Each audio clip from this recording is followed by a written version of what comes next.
I am. It's Peach's Pip Party on this very dreary and gray Monday. It's a very empty office inside the building here. I mean, we have most of the staff, don't get me wrong, but without Viktor, without Jade, it kind of feels like KBEAR's only filled up by one person, and that one person is me. And I don't know. It's just one of those days where I feel like the weekend should have been longer. This is why we should have 3-day weekends. There shouldn't be Mondays anymore. There should be Tuesday through Friday, 4-day work week. If you want to get a hold of me, you can over at 208-535-1015. Well, we talked about it on the noon hour of Madness and Mayhem. Maddie and I were in here talking about the Set It Off tour with Fame on Fire, Vanna, and the Pretty Wild. I was trying my best to line up an interview with the Pretty Wild, and their record rep said, hey, ask me that question again middle of next week. So I said, sure. Usually when they say that, it's just a reminder for them to try and get it all set in stone. But literally right as we ended recording, right as we stopped recording the noon hour of Madness and Mayhem, I looked at my phone, and the Pretty Wild put up this long letter. And, you know, anytime a band does something like that, you're kind of in trouble. They decided to step out, leave the Set It Off tour, and replacing them will be Autumn Kings. I've already seen Autumn Kings. I don't necessarily want to see them again that soon. They're great and all, but I was definitely excited for the Pretty Wild. Very disappointed, but I'm going to try my best to get the two girls from the Pretty Wild on Zoom at some point, get an interview in with those two, because they seem to be on the the up and coming. They're an up and coming artist, and I'm definitely going to try to interview Set It Off again. They're the three nicest dudes you will ever meet, ever. Cody is awesome. I will always say, make sure to support Set It Off, because they grind hard to get where they are. Same with the Funeral Portrait. I mean, Bad Omens grinded their butts off. And it seems that there's a tour, there's a rumored tour that could be happening. And there might be a stop in Salt Lake City. Viktor and I talked about it on the morning show, and it would be awesome to see Bad Omens again. Really. I saw them when they were at the Union, and Noah's voice wasn't necessarily there, so they had to have the guy from Era do the harsh vocals. They had to have the guy from Icy Stars do the clean vocals. Noah tried his best. I was very thankful they didn't cancel the show, because at that show, I interviewed Jolly of Bad Omens, and if they canceled, that whole thing would have been thrown out the door, thrown out the window. And my conversation with Jolly did happen. That's available on demand wherever you get your podcasts, places like Spotify, Apple, etc. You can also find Peach's Pit Party anywhere podcasts can be found. We'll continue here in just a few on this very cold, dreary Monday. Hopefully this station can warm you up, I guess. One of those dumb radio surveys, surveys done for radio purposes, if that makes any sense. Like, 42% of people say this about Halloween, you know, and then there's supposed to be a discussion based off of the survey. This one popped up about never being too old to celebrate. 62% of adults aren't willing to let the kids have all the fun on Halloween. Instead, they want to embrace and celebrate Adultoween. No, just call it Halloween. Just say, forget the kids. I mean, the kids can be a part of it, but I never understood those people that said, aren't you a little old to be trick-or-treating? Aren't you a little too old to be trick-or-treating? Like, buzz off, lady. It's none of your business. That type of thing, right? Again, I was always the bigger kid, always the taller kid. So from like, I don't know, when did I start trick-or-treating? Real young to like age 10, maybe? I was always asked, aren't you a little old to be trick-or-treating? My mom would have to come to the front door and say, hey, he's 8. He's just the same height as you, you know? Give him some candy. There's no need to ask that stupid question. Stupid questions are stupid, all right? Just give the people candy. If they're at your front door, they say trick or treat, hand them the candy, all right? That's the way that it should be for Halloween. There's no need to ask stupid questions. You can ask them what costume they are, but don't ask them, aren't you a little old? Aren't you a little, old to be here handing out candy? There are some old people out there that are just all up in your business, and they shouldn't be. Really, they shouldn't. Just pass the candy out. Okay, I've repeated that way too many times. But going on to the survey here, moving forward into the survey, 71% believe Halloween belongs to grown-ups too. 54% believe they deserve their own adult Halloween night without childcare responsibilities. After dealing with friends who have kids and just hearing the chaos, it kind of makes you veer towards the direction of never wanting kids, because I was hearing all these horror stories about kids drawing on the walls, things like that. And I'm a guy who doesn't like my stuff touched whatsoever. Really. I want to have kids in the future, don't get me wrong, but I don't want to be that parent that says, oh, my kids are going to behave, and I end up being like the drill sergeant dad, because I want to be a mixture of like the fun dad and then also the mean dad at the same time, where I'm like, hey, if you touch the wall with a crayon, you're going to be sitting there cleaning that thing until it's spotless. And I've seen these like horrible videos online of kids breaking the TV. I see that video from time to time where there's like this 4-year-old kid that is swinging a bat at the living room TV, and he utterly shatters the screen and ruins like a very expensive giant TV. That right there would make anybody never want to have kids ever. But still, overall, the point of this break was to simply say, don't be that person on Halloween that says, aren't you a little old? Just hand out the candy. I didn't hear any feedback whatsoever about the Dayseeker album being played from start to finish on Friday. Hopefully everyone enjoyed it. Played their new album, Creature in the Black Night. Is it Creature in the Black Night or Creature in the Black Light? Creature in the Black Night, right?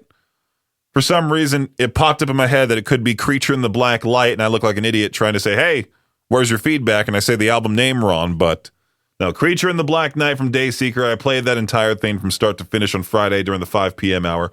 Hopefully everyone enjoyed that. I was looking here about this whole article about vacation days, about how 1 in 4 American workers did not take a single vacation day this year, even though most have access to paid time off, because it's a mix of guilt, pressure, overloaded schedules. You know, some employees feel that they have too much work that they can't miss out on. Some worried some are worried they'll fall behind. Another portion said they'll feel guilty about leaving their team shorthanded. Now, I'm more selfish when it comes to coworkers taking the day off.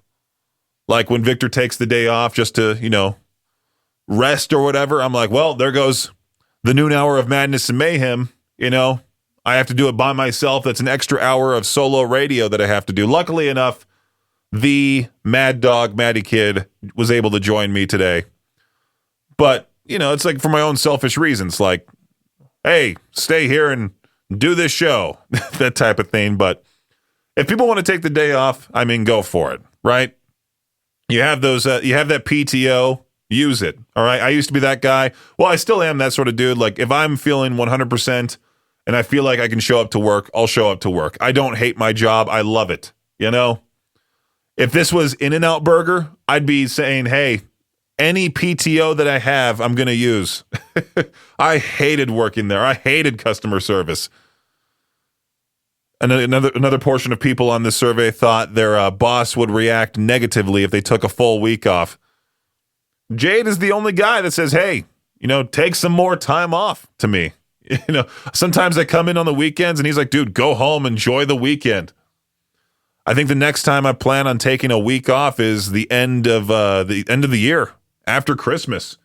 I will hopefully take a nice week-long vacation, take my girlfriend with me to Southern California, have her see the ocean for the very first time ever. She'll get to experience a California winter where it's below 60 degrees outside, not negative 60 degrees outside, just 60 degrees, maybe 55. Everyone in California is screaming, it's a little chilly outside. Maybe I should put on my giant winter coat. I hate when people say it's chilly outside. Just, it's cold or it's not. It's slightly chilly. my friend Matt, my friend Christian, and myself, we went to this place called Erewhon. It's that uppity Los Angeles store. We decided to go in there just to see how expensive and laugh how stupid the whole store is. And Matt had the nerve to say, it's a little chilly in here. And I went on this rant like, dude, you would never survive an Idaho winter where it's -10 sometimes. You would never survive. But he's from Florida. I could never survive the humid, disgusting weather that Florida has. Maybe when I'm older, I'll like the heat more, but I hate the heat. And I'm from Southern California, and it's like I hate when it's above 75 degrees outside. I want to have the AC blasting. I want to have my room feel like the Costco dairy department where it's freezing. I fall asleep in a very cold room. Oh, man, I hate the heat. I'm kind of excited that the colder weather is here, but at the same time, I could go without the snow. If you haven't signed up for Make the Switch with Brent Gordon Law, make sure to do so. We're giving away a Nintendo Switch 2 bundle just to make the time change a tad bit easier. You know, we fall back an hour this weekend, which I'm kind of happy we gain an extra hour of sleep, but I do know daylight saving time messes with people's hearts, and after going through the whole AFib heart thing, I'm worried every year that all of a sudden my heart's going to be like, what's happening? And freak out. But, you know, I take it day by day. I get enough rest. I sometimes eat better. I need to eat better all the time. But I take my pills. I do what I can to make sure my heart doesn't go crazy, knocking on wood. After me saying that, watch what happens. You know, something dumb just goes out of whack one day. I have to leave work. No, thank you. Do not want to deal with that ever again. AFib is no joke. All right. I always tell people, you know, I used to be the guy that would drink energy drinks all the time. Now I'm the guy that says, hey, stay away from them. You know, Maddie Kid from across the hall, Katie from Z103, they're all addicted to Red Bull. And I'm like, hey, you should really, you know, be careful. I'm like the dad now where I'm like, hey, be careful. Don't be drinking too much caffeine. It's bad for you. You don't want to end up like me and, you know, wake up one morning or wake up in the middle of the night. All of a sudden your heart's going 140. It's going extremely fast. But anyway, back to daylight saving time. Let's make this break a fun one by saying, hey, make sure to sign up to give away a Nintendo Switch 2 bundle. Sign up in the KBEAR app. Sign up in the Alt app. Sign up in the Cannonball 101 app. And if you have the Cannonball 101 app and it keeps crashing, you have the old one. You need to download the new one. We had to do this thing where we switched over to a new Cannonball 101 app. I know, it's very unfortunate. First world problem. You got to download a whole new app just to listen to Cannonball and also sign up for contests. Make sure to sign up once per app. Don't be that person that signs up like 16 times on the KBEAR app and I have to delete 15 of those entries and just give you the one, because it's a waste of time more so for you than it is for me. I just have to hit that little garbage can and go delete, boom, done. All right, sign up in the apps and then listen for the Mario sounder on the air, Be Color 13 when you hear it at 208-535-1015. Make the switch. Once again, thanks to Brent Gordon Law, giving away a Nintendo Switch 2 bundle, a Nintendo Switch 2 with Mario Kart attached to it. The World Series moves to Los Angeles tonight for Game 3, of course. Tensions are high between the players as everything is still on the line for a championship after a long season. Two players might have a little less pressure on them. Blue Jays infielder Buddy Kennedy and reliever Jose Urena. I don't know how you say his last name. Urena? That's because both of these guys made appearances for both teams this season. That means they are theoretically eligible for World Series rings, regardless of how the 7-game series goes down. I wonder what it's like in the locker room for those guys. Do they just say, hey, you know what? We'll try our best. Hopefully we'll win. If not, I still get a ring. You guys get nothing.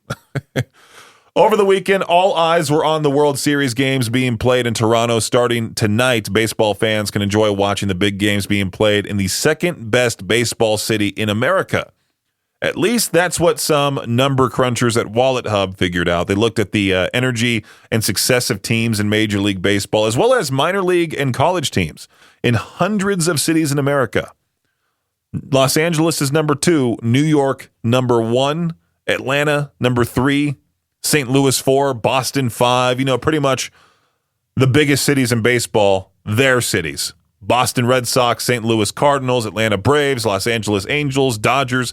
It's weird how the Angels are considered Los Angeles even though they're in Anaheim. Or as I like to call it, Anacrime, because, tons of crimes happened there. The Los Angeles Angels of Anaheim never made any sense to me. But that does it for your Shot Clock Sports Update right here on KBEAR 101. I figured we could go down this list together. What are your biggest regrets from your 20s? We have a lot of listeners who are older. We have a lot of listeners who potentially could be teens. There's people of all ages who are a part of the KBEAR Rock Army.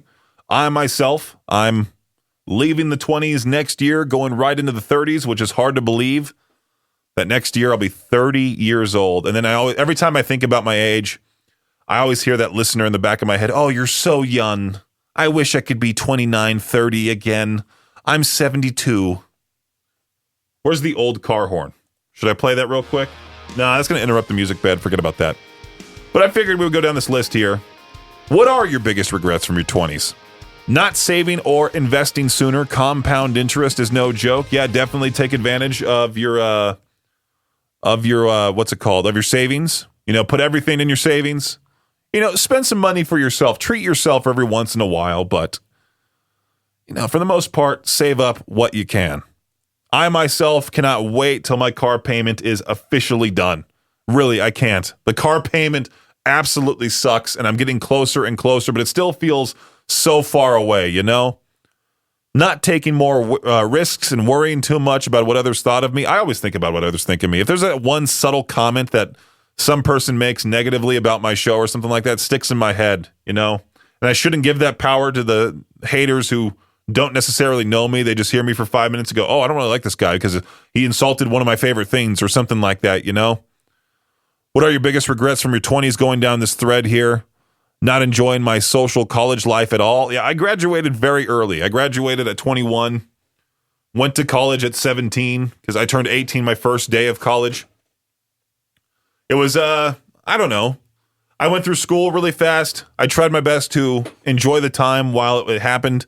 But at the same time, I hated assignments, and I didn't necessarily want to deal with running a club on the side of all of my homework, Drinking nearly the entire decade. Now, here's the thing. I myself have never drank anything. It's not for religious reasons at all. It was just something that I never really wanted to do. I was always told by the DARE program in elementary school that, alcohol is poison. Don't touch it. And so I have never touched it. But then I'm considered the weird one for not drinking. I've been called the weird guy for not doing so. I've gotten those stupid looks from bartenders every time I've ordered just a water, maybe even a Shirley Temple. They go, oh, that's what you're getting?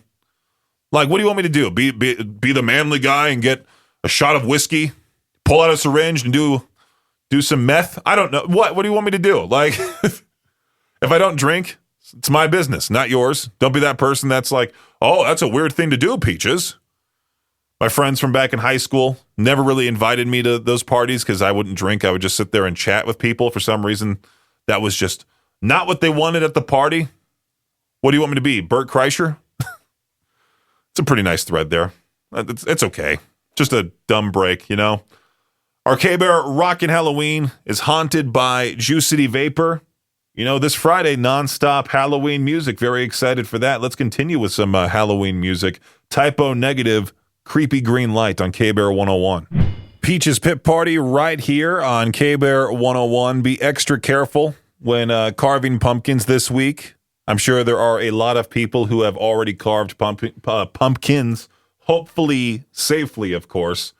I was looking at this here article that nearly 50%, 50, of pumpkin-related knife injuries will happen this week. The U.S. sees about 2,000 emergency room visits per year related to pumpkin carving accidents, and they're pretty much all in the month of October. You see a few stragglers carving pumpkins in maybe November for some reason? I don't know. That number only includes the people who actually go to the hospital, so the total number of pumpkin carving injuries is much higher. I know if I cut myself and I get that deep enough cut, I'll be running right to the emergency room. A study found your thumb and index finger are the prime targets. Roughly 60% of carving-related cuts involve one of them, Many experts just suggest ditching real knives altogether. Those flimsy orange pumpkin carving tools that come in kids' kits are designed to be dull enough not to slice through fingers. That's good to know. This week, I know we plan, me, my girlfriend Aubrey, her friends, Maddie from down the hall, we plan on doing a group pumpkin carving night, which sounds fun, right, from the start, but then when you really get down to it and you're trying to pick a design for your pumpkin and you put it on and you're like, what did I get myself into? Why exactly am I carving this intricate of a design into a pumpkin when you know 4 days from Halloween it's going to rot right there on your porch? And it might attract random animals to all of a sudden feast on it. You know, squirrels come and infest your patio. Maybe a deer if you live out in the country. All of a sudden a bear is just at your door. I know that wouldn't be the case for people living in the city, but I mean for those who are out there in the middle of nowhere, who knows what could happen? Maybe the pumpkin all of a sudden, maybe you do want to leave it out to leave as a nice treat for the animals. You know, but you put your hard work into it, you get it posted on social media. That's all that matters, right? If you didn't post it on social media and you just carve the pumpkin and it sits out there, what are you even doing, you know? But de-seeding the pumpkin, getting rid of all the seeds on the inside, get rid of all the guts, that's, I don't know, that's just gross to me. It's almost like what I talked about last week, those fears of things that aren't necessarily scary. Putting your hand in something like that, putting your hand down the drain, putting your hand inside the pumpkin, but at least you can take the seeds out and bake the pumpkin seeds that could make for a nice snack. I was going to repost this image on our socials at KBEAR 101 FM that Johnny Frank of Bill Murray shared on the band's Instagram, the band's social media pages as a whole. It's a great picture, but Johnny Frank, unfortunately, you know, giving us the one finger salute, and if I reposted that on the company's Facebook page, Instagram page, whatever page it is, I'm sure that would be a talking to, and that would be a violation because, you know, no swearing on any one of our pages. But it's a hard photo. I mean, you got Johnny Frank in the pic. You got Noah Sebastian of Bad Omens in there. Cody of Wage War. Jeremy of A Day to Remember. I believe the other guy is also a member of Bad Omens as well. So says here, songs written, check. Album kinda hard, TBH. So I'm assuming that they're all collaborating on an album together. I mean, if that's the case, that's going to be an epic album. I mean, Bill Murray, obviously very fun. Bad Omens, Cody of Wage War. I would love to see what that session is like musically. I mean, Cody from Wage War has produced a ton of tracks for other bands. Noah Sebastian, I mean, you saw the behind-the-scenes footage of him recording the Death of Peace of Mind, him clapping sandals together, coming up with different beats for those songs. Would love to see how his mind all works. I mean, all this pick is pretty much missing is just Trent Reznor of Nine Inch Nails, and it would be like the Mount Rushmore of music producing. Well, not necessarily. I mean, you still got, who's the one guy that did everything? Rick Rubin. You got him, who's like the king, the godfather of producing. You got Trent Reznor. Who else is high up there? Rick Beato. I mean, this is more so just like the up-and-comer crowd, but still, I think it's awesome that all of those guys are together, hopefully producing something that'll be, iconic, hopefully. Let's continue Peach's Pit Party here with Avatar, Tonight We Must Be Warriors. The Devil Wears Prada with Everybody Knows for It's So New here on KBEAR 101. Their new album, Flowers, will be released November 14th. I played Flowers when it was first released. Also, did we play Ritual when that came out too? I forget. There's so many songs that I have played on the new music feature, and I feel like right now we're getting every single band all at once. You ever watch a 4th of July fireworks display, and you see the grand finale, and then all of a sudden it just ends, and then you have to go home? That's how this time of year feels, because it feels like everybody right now is releasing new music who wants to release new music. They're releasing all that they can. And then November comes around, December comes around, and it's dead quiet. And all of these bands take a holiday break, or they do some writing. They just maybe spend time with their families. Who knows? But there's hardly any music that gets put out there during the winter months, which sucks because It's So New sort of becomes, hey, you've never heard of this band. They have 3 monthly listeners on Spotify. Here's their latest track, which, I mean, that's also a good thing for a lot of up-and-comer bands. Just saying, you know, if you're in an up-and-comer band, make sure to release your new music during the wintertime so that way a majority of the audience who wants something new gets something new. It's So New, weeknights at the top of the 5 p.m. hour right here on Peach's Pit Party. I was looking at our Facebook page last week and looking at our most viewed videos, and for some reason that one time that I shared a video of people getting this botched surgery where they sort of de-age themselves, like you'll see an old person look normal, and then all of a sudden they have this procedure done to where it looks like they took somebody else's smooth skin and put it over their face, and it looks so disturbing. So disturbing. It grosses me out. Like, for some reason, I can't have cheese after watching that video. And I'm over here scrolling Reddit, and next thing you know, another one of those videos, not the same one, another one of those videos with a Vietnamese doctor who is wearing the surgical outfit. It looks like the procedure's already been done. Like, it just happened, and he gets up and does a whole video where he's like, hey, I got a facelift, got a neck lift. He looks a whole lot younger, but at the same time, he looks like a filter has been permanently put over his face. They show the old picture of him, and he honestly looks better old, you know? Somebody made a great point in the comments. So I just imagine this face, like a very young face on a 70-year-old's body with, drooping areas, liver-spotted hands, but they look young too, so he look young too, so he got the facelift deluxe package, They must have done the neck too on this guy, because his neck doesn't look all that old either. But I mean, your face and neck looks normal. No, it doesn't look normal, but looks young. And then all of a sudden, the rest of your body just looks like an old person. You got to age naturally, age gracefully. Don't get this surgery. I feel like I should just put on some lotion, and if it helps me out, I put on that daily moisturizer. I don't know. I always feel like those face lotions, they might mess something up. I always feel like those. Here's a conspiracy theory for you. Those skincare companies are actually going to wreck your face more than just, I don't know, keeping your face en natural. Age with grace. Overall, that is the message. Slayer right there as part of our KBEAR Rockin' Halloween Haunted by Juicity Vapor. If I'm not mistaken, Slayer is headlining the Sick New World Festival, one of the festivals actually, happening Saturday, October 24th, 2026. Basically a year from now at the Texas Motor Speedway in Fort Worth, Texas. It's System of a Down, Deftones, Slayer, the third biggest act on the bill, 40 years of Rain in Blood, which I'm assuming if they're doing something like that way later on in the year, there might hopefully be a tour announced before then. Maybe, hopefully, maybe Slayer will do some sort of 40 years of Rain in Blood tour. Local venues, I'm looking at you. If Slayer could come to the Mountain America Center or the Portneuf Health Trust Amphitheater, that would be fantastic. But you know how booking tours goes, especially when Live Nation's involved. It's kind of tricky, unfortunately. But yeah, if you do want to go see Slayer, as well as a bunch of other bands, you should go to Sick New World. Let me know how that goes for you.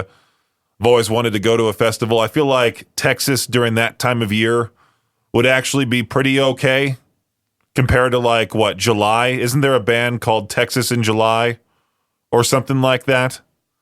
Because it's so brutally hot. They always choose the worst places for most festivals. I'm talking like, what's that one in Ohio? Is it Incarceration?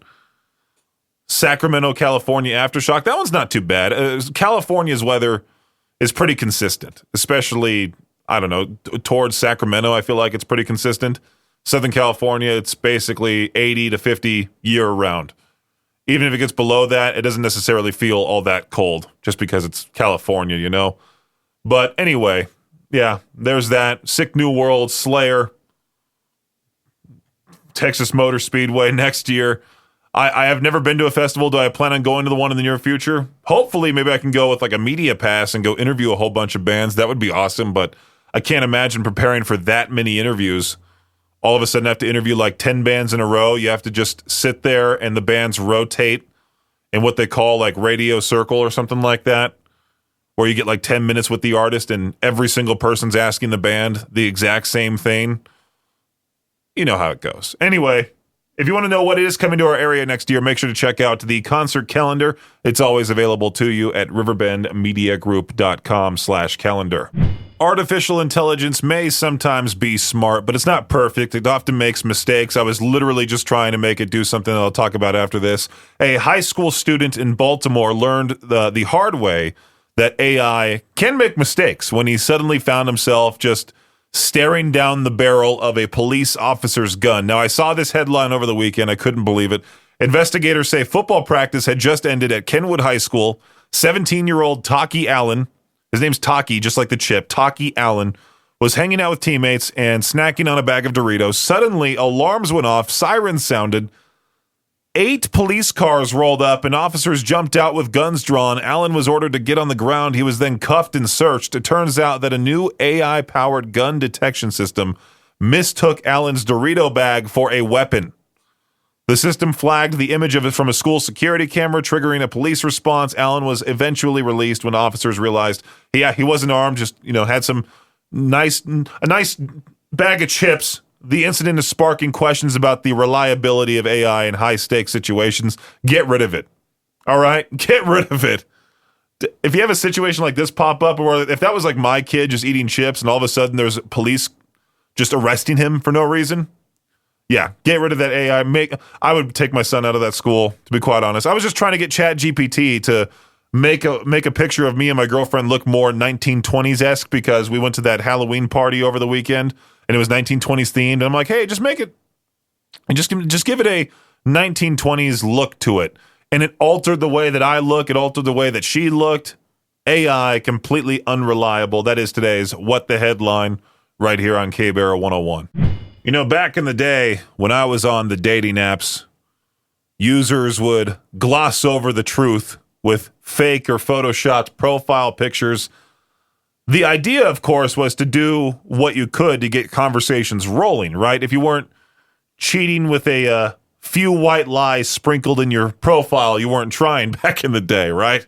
I mean, there was a lot of people back in the day I'm sure they still do it now, but I say back in the day sarcastically, of course, because, it wasn't that long ago. But these days, people are chat fishing, which means they're firing up AI and letting the robot do the talking for them, something that I did for quite some time, something I still do. Like if I all of a sudden get a message from somebody that I'm like, okay, or maybe some like family member that I don't necessarily talk to and they're just trying to check in, I might enlist the help of ChatGPT to do the talking for me. I think this is a South Park episode because every time I bring this type of thing up, Viktor tells me about that, and I've never seen the episode myself, but I guess people are using ChatGPT or AI as a whole to assist them with talking on these dating apps. Industry insiders say that AI has gotten so good at making boring people sound more exciting, and that most people so far aren't able to figure out if they're chatting with a person or a bot. Usually, if you see a whole bunch of those hyphens, like those lines that shouldn't be there, that's ChatGPT generated. Yeah, hate to break it to you. If you're talking to somebody right now on a dating app, and it looks like maybe there's too many hyphens in that paragraph, you might be talking with ChatGPT. It's almost tedious to do that type of thing. Like, hey, help me continue this conversation with somebody on like Tinder, for example. And you copy their message, put it into ChatGPT, say, give me a great reply to this. And then you copy the reply from ChatGPT, paste it back to the conversation. It's a whole bunch of copying and pasting. And then you also have to tell ChatGPT, like, hey, make sure to add this as part of the response and this and this. And all of a sudden it becomes way worse, way more advanced compared to just talking to the person.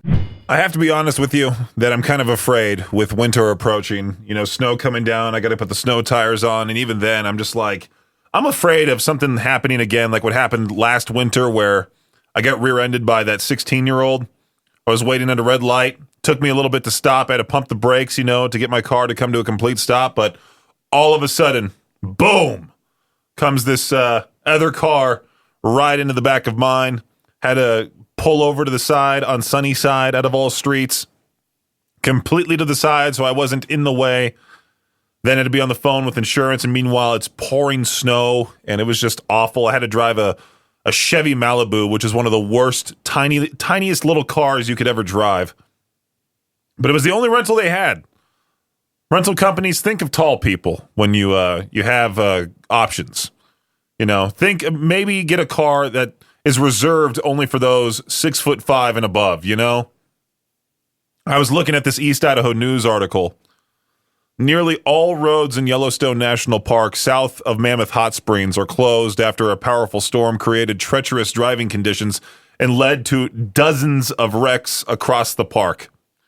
Last night I was at a little hangout with my girlfriend and her high school friends and all of that, and her friend lives like on this dirt road, and trying to drive on that when it's pouring rain and stuff, I was kind of nervous. Because I think I was fine before, but then once that one thing happens, then I become a little bit anxious. The snow tires really do help. If you're contemplating getting them, get them. Don't listen to those people that are like, oh, I just go with my all-season tires, and I like to just glide on the street. You make one driving mistake, and then you get labeled as the terrible out-of-state driver. And it's like, meanwhile, that person has had 8 wrecks in the past year, that type of thing. But they're totally fine, right? Makes no sense whatsoever. But yeah, be careful driving out there with these, with winter approaching. The dreadful S word that is snow, that coming our way too. Got to be extra careful. If you want to learn more about this whole Yellowstone National Park thing, make sure to check it out at eastidahonews.com. Thanks for listening to Peach's Pit Party, the podcast. If you enjoyed the show, please share, subscribe, and rate the podcast. Peach's Pit Party is hosted by me, Peaches, a.k.a. Brendan Peach, and is a production of Riverbend Media Group. For more information or to contact the show, visit riverbendmediagroup.com. Until next time, Peach out.